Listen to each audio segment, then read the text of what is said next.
안녕하십니까, 딸기 케이크입니다. 오늘은 S650 마이바흐입니다.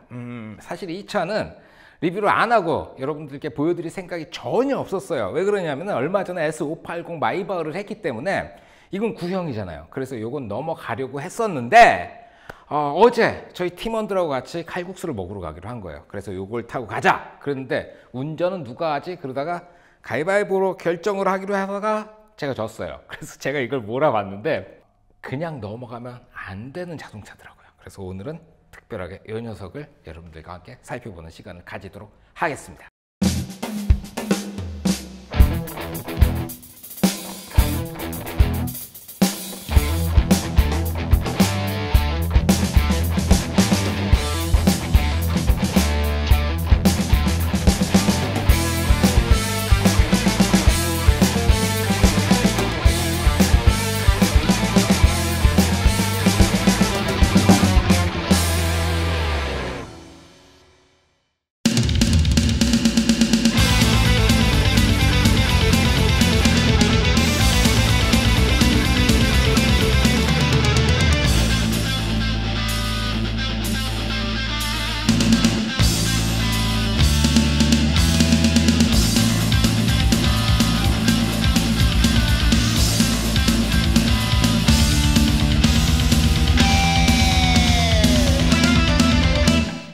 차를 타고 나오잖아요.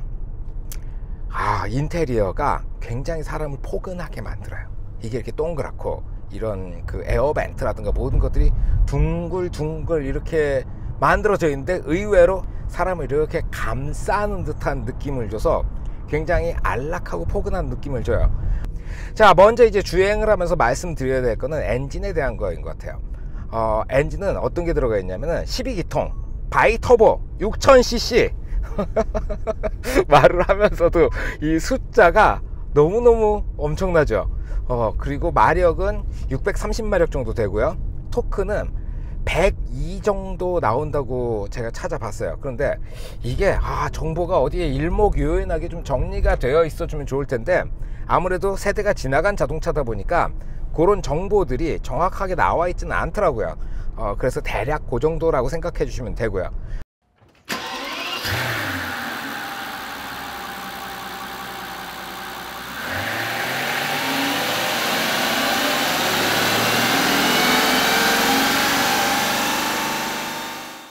숫자만 살펴봐도 굉장히 훌륭한데 근데 그 뭐랄까요, 튜닝을 끝까지 해가지고 굉장한 파워를 내는 그런 자동차는 아니라고 보셔야 돼요. 왜 그러냐면은 제가 타봤던 요 둘둘둘 세대에 그 S63 AMG라는 자동차가 있거든요. 그 녀석 같은 경우에는 8기통에 4000cc인데 610 몇 마력 정도 나오고 토크가 92인가 그래요. 4000cc의 8기통인데도 불구하고 이 녀석하고 비교해 가지고 차이가 그만큼 안 나죠. 그거는 AMG가 굉장히 튜닝을 열심히 해놨던 소리예요. 느낌상으로 비교해 보면 어떠냐면은 그 AMG 같은 경우에는 물이 이렇게 넓은 호수에 고여 있어요. 그러면 강력한 펌프를 갖다가 거기다 딱 넣어 가지고 물을 막 빨아당겨서 쫙쫙 뿌려주는 그런 느낌이 나는데 지금 이 마이바흐의 6000cc 12기통 엔진 같은 경우에는 이렇게 타고 가잖아요. 대청댐 같은데 이 수문이 열려 가지고 물이 그냥 쫙쫙 자연스럽게 막 쏟아져 나오는 그런 느낌으로 힘이 나와요. 굉장히 자연스럽게 엄청난 파워를 뿜어내는 게 특징이라고 할 수가 있죠. 그 대가로 연비가 좀 안 좋은 편이긴 한데 이게 복합 연비가 6.2km 정도 나오거든요. 그리고 실질적으로 이렇게 좀 빨리 달리면은 그러면 더 떨어지고, 그거보다 더 끔찍한 게 뭐냐면은 가만히 아이들링 상태로 시동을 걸어 놓고 있잖아요. 그러면 이 계기판에서 연료 게이지가 이렇게 떨어지는 게 보이는 것 같아요. 요즘 기술들은 12기통이면은 그 아이들링 상태에서 아무것도 안 했을 때 12개의 실린더 중에서 뭐 6개만 돌린다든가 4개만 돌린다든가 그런 기술들이 있을 텐데 이 차 같은 경우에는 그렇게 그 실린더를 절약해서 사용하는 기술이 빠져 있는 것 같아요. 그래서 이 연료 내려가는 게 참 무섭게 보이더라고요. 오케이, 차들이 좀 많이 있지는 않으니까 한번 꾹 밟아 봅시다.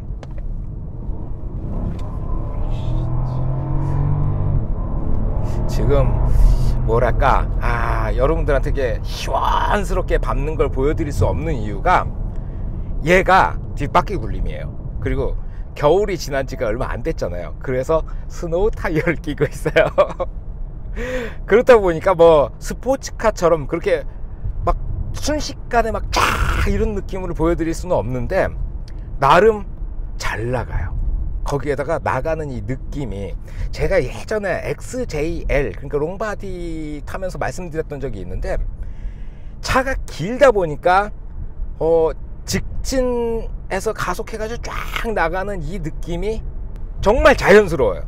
가속하고 고속 주행하는 그 느낌이 그냥 당연한 것 같이 느껴지는 거예요. 실제로 이걸 타고 고속 주행을 쫙 하잖아요. 그러면은 저 앞에 이제 그 헤드업 디스플레이 220km가 딱 찍혀 있는데, 저게 뭐야? 왜 220이라고 나한테 그러는 거지? 지금 내 몸이 느끼기에는 한 120km쯤 밟고 있는 것 같은데? 라는 그런 느낌으로 차가 쫙 하고 발사가 되는 그런 느낌이에요.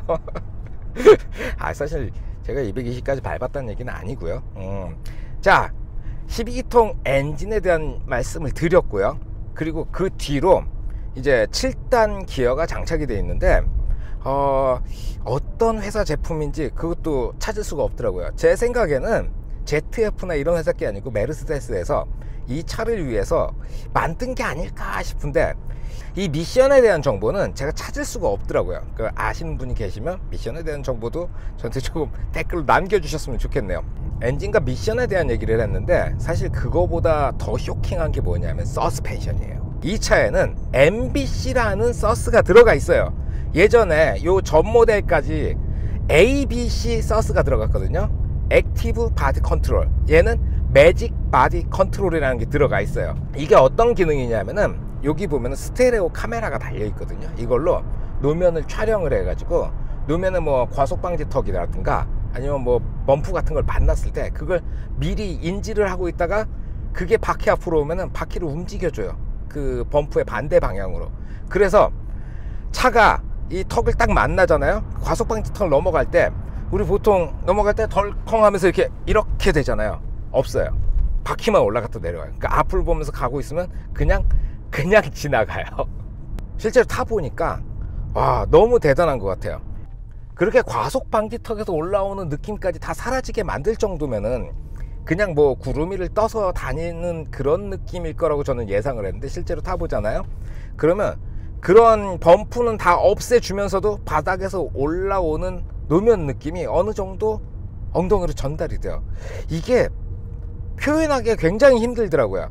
유압 서스펜션이어 가지고 이 유압의 힘으로 이제 이 서스를 조절을 하는데, 하긴 요즘에는 이거보다 조금 더한 게 나왔죠. 그 보니까 차를 이렇게 들었다 놨다 막 이러면서 둥둥둥둥 이러면서 다니던데, 그거 전 세대라고 생각하시면 되겠는데, 어쨌든 서스가 굉장히 인상적이에요.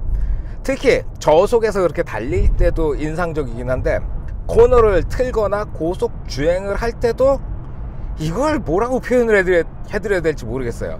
꼭 그 맥라렌 보면은 서스펜션이 두 개가 붙어가지고 유압을 보내서 이렇게 틀 때 이쪽 바퀴를 더 힘을 더 준다거나 그런 기능들 있잖아요. 그런 모든 게 독립적으로 작동하는 느낌이 들어요. 그러니까 서스에 대해서 정리를 하자면은, 저속으로 갈 때는 이 큰 진동들을 다 먹어버리고, 고속 주행을 할 때는 꼭 스포츠카 같은 그런 느낌을 줄 때도 있어요. 달리는 게 굉장히 만만하게 느껴지는 자동차라고 할 수가 있는 거죠. 이제 인테리어에 대해서 몇 가지 눈에 띄는 것만 보여드리도록 할게요. 첫 번째는 이 실내 전체를 감싸고 있는 이 가죽이에요. 소가 몇 마리 들어갔다 뭐 이런 것들은 별로 중요하지 않아요. 그냥 가죽이 굉장히 좋아요. 지금 이 차가 주행거리가 8만 정도 됐거든요. 8만 정도 타고 나면은 가죽 시트가 막 이렇게 앉았을 때 엉덩이 부분이 막 울어 있거나 막 그런 차들이 좀 있잖아요. 얘는 8만을 탔는데 나온 지 한 2년 정도밖에 안 돼가지고 3, 4만 정도 탄 것 같은 그 정도 느낌의 가죽 퀄리티를 보여주고 있어요. 가죽의 이름하고 이 가죽을 뭐 세미 뭐시기 세미 바닐린? 뭐 그런 코팅이 있어요. 그런데 지금 여기 정확하게 이제 폰에다 다 메모는 해놨는데 운전을 하고 있어가지고 폰을 꺼내서 볼 수는 없잖아요. 그러니까 넘어갑시다. 이 코팅의 특징이 그거예요. 코팅의 수명이 길고, 그리고 가죽이 자연스러운 상태로 굉장히 오랫동안 유지를 시켜준다는 거죠.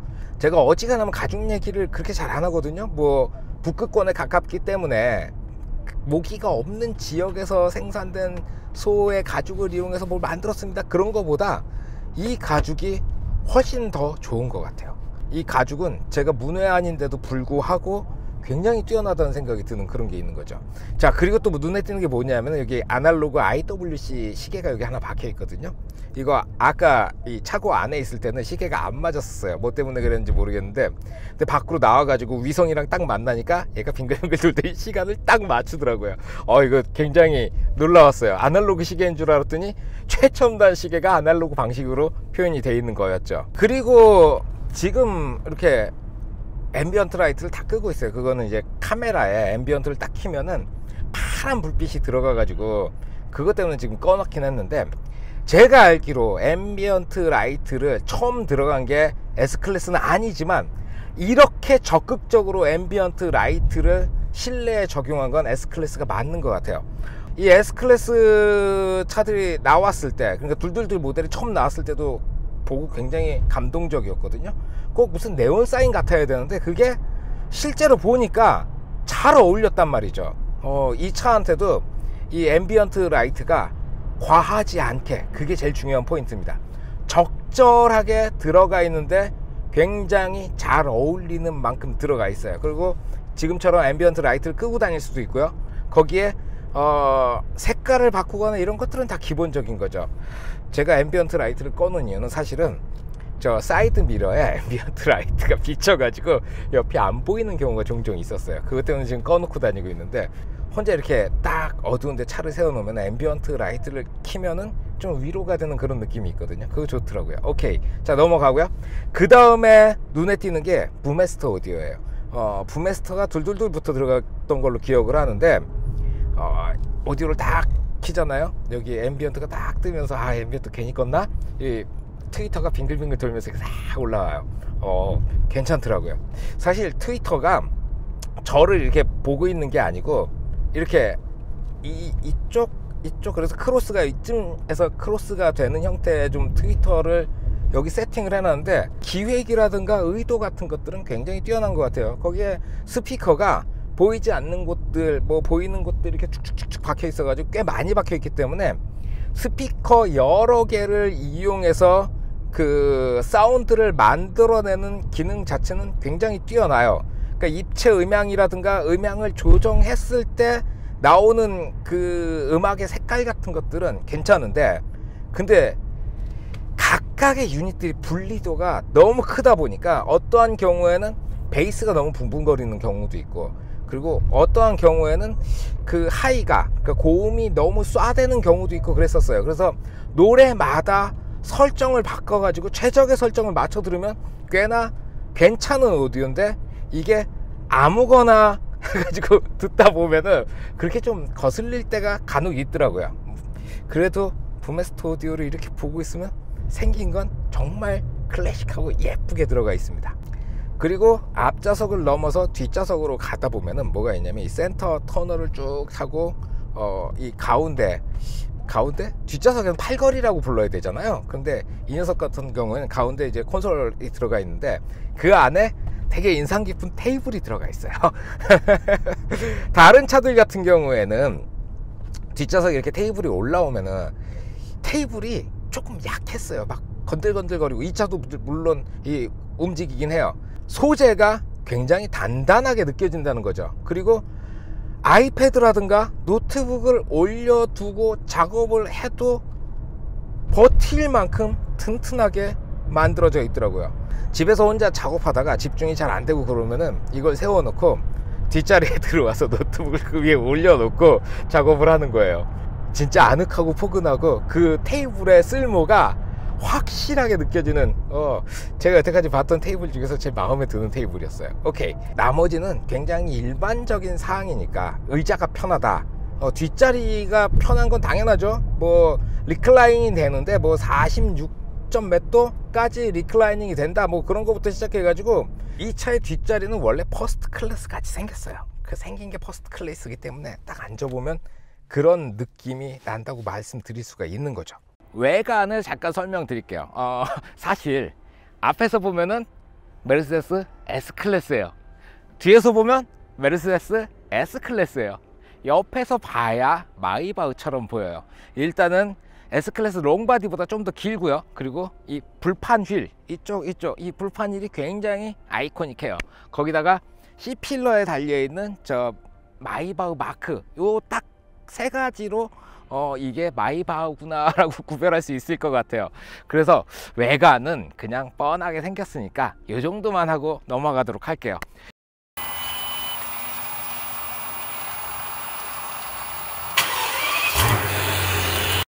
자, 이제 결론을 내보도록 합시다.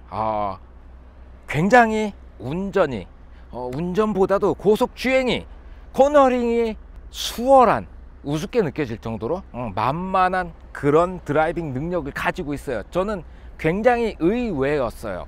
그리고 뒷좌석 퍼스트 클래스가 부럽지 않은 굉장히 편안하고 포근한 뒷좌석을 가지고 있어요. 그래서 말씀드리기가, 한마디로 딱 정의 내리기가 너무 어려운 것 같아요. 이 두 가지를 매칭해야 되잖아요. 엄청 편안한데 스포츠카 같다, 이게 말이 안 되는 거거든요. 상충되는 두 개의 특징이 하나로 붙어있는 자동차라서 이걸 뭐라고 정의 내려 드려야 될지 이게 감이 안 오네요. 그래도 엄청나게 편안하고 즐거운 자동차라고 말씀을 드릴 수가 있겠네요. 자, 질문이 있으면 댓글 남겨주시고요. 구독 한번 부탁드릴게요. 제가 요즘에 학고 유튜버라서 굉장히 가슴이 아픕니다. 구독 부탁드리고요. 좋아요 한 번씩 또 부탁드리겠습니다. 자, 오늘은 여기까지 하겠습니다. 수고하셨습니다. 피스. Love is leisurely, a peace of the sky. Oh, tell me how to love and how to grow.